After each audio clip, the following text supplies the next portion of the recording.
In 1916, the laboratory on Blackfriars Road hummed like a nervous insect.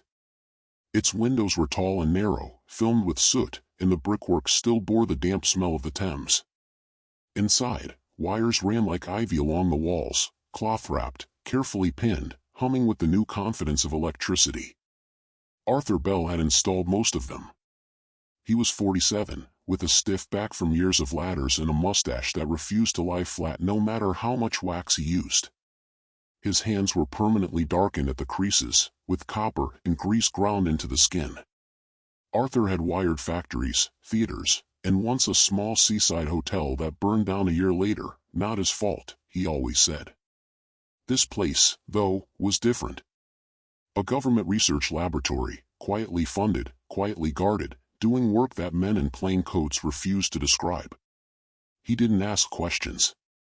Wires didn't care about secrets. In the morning a telegram pages to his secretary, informing him that the facility requires a routine checkup on some of the newer electrical installations. Nothing out of the ordinary, he thought. Electricity is a technology with a lot of potential, he jokes. For a static place like that, something is bound to need a little elbow grease. His secretary sighs out of contentment. Mr. Bell, I don't know what you're talking about, but surely I don't care for it, she replies. Ignoring her visible anguish, Arthur grabs his cloak and heads out the shop. Time to get this over with, he mutters to himself. That afternoon, he was finishing a junction box in Corridor C of Laboratory 347, when two researchers from the neighboring laboratory of 345 appeared. They wore white coats already yellowing at the cuffs, and both smelled faintly of pipe tobacco. Mr. Bell, is it? Said the taller one, adjusting his spectacles. Arthur nodded, tightening a screw. That's right. We were wondering, the shorter man said, if you might sit with our apparatus for a few minutes. Just keep an eye on it. We're terribly overdue for luncheon. Arthur straightened slowly. I'm no scientist. No science required, the tall man said quickly. It's quite stable. Just present. Arthur hesitated. The war had made men cautious, and hunger had made them reckless. But they looked earnest, and besides, he was curious. He wiped his hands on a rag and followed them next door. The room was colder than the corridor, though no windows were open. At its center stood a brass framework about the size of a wardrobe, laced with coils and glass tubes. Inside it hovered something that made Arthur's eyes ache to follow. It wasn't light, exactly. Nor matter. It resembled a distortion, as if the air had forgotten how to behave. The background behind it, pipes, wall, floor, seemed gently wrong, bent by a thumb pressed into reality. That's the experiment, the shorter man said, with a pride that bordered on fear. Arthur swallowed. It looks unsafe. Oh, not at all, the tall one said, already reaching for his hat. Just don't touch anything, and don't leave the room. And don't blink too much, the other added, half joking. They laughed, and then they were gone, coats flapping, leaving Arthur alone with the humming wires and the wrongness in the air. He sat on a stool by the wall.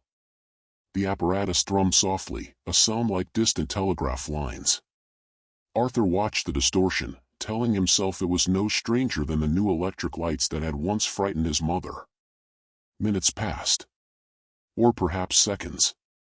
Time felt poorly measured in that room. Arthur's gaze drifted, just for a moment, to a loose cable at the base of the frame. It wasn't sparking, but it was improperly dressed, and the habit of his trade tugged at him like an itch. I'll just note it, he thought. When he looked back, the experiment was gone. The brass framework stood empty. The glass tubes were clear.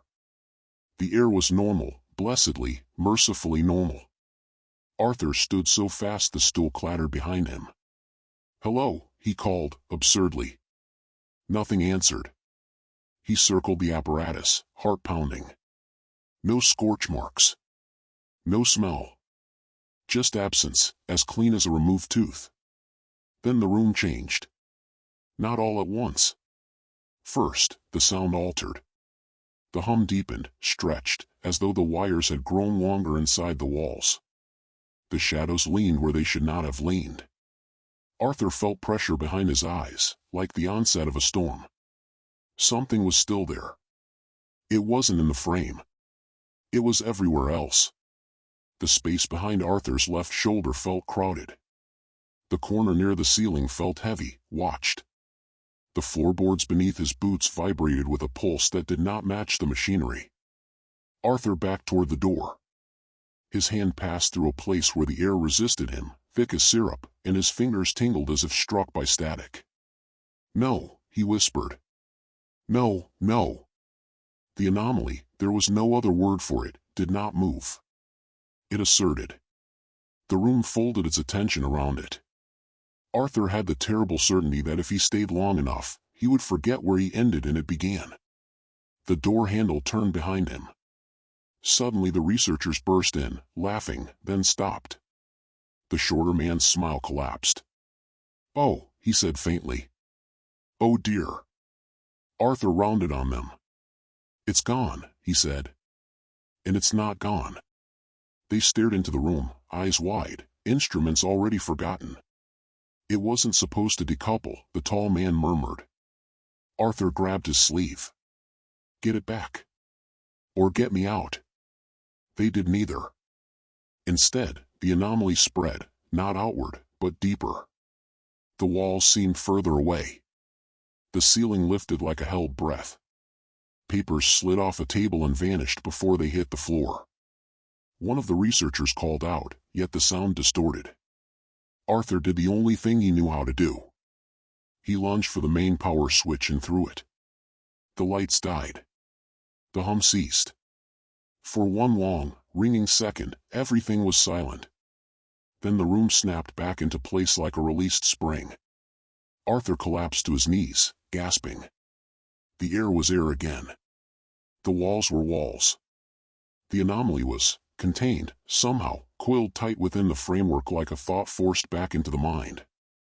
Later, they would say Arthur Bell saved the laboratory, the future of science, and furthermore the security, containment and protection of humanity.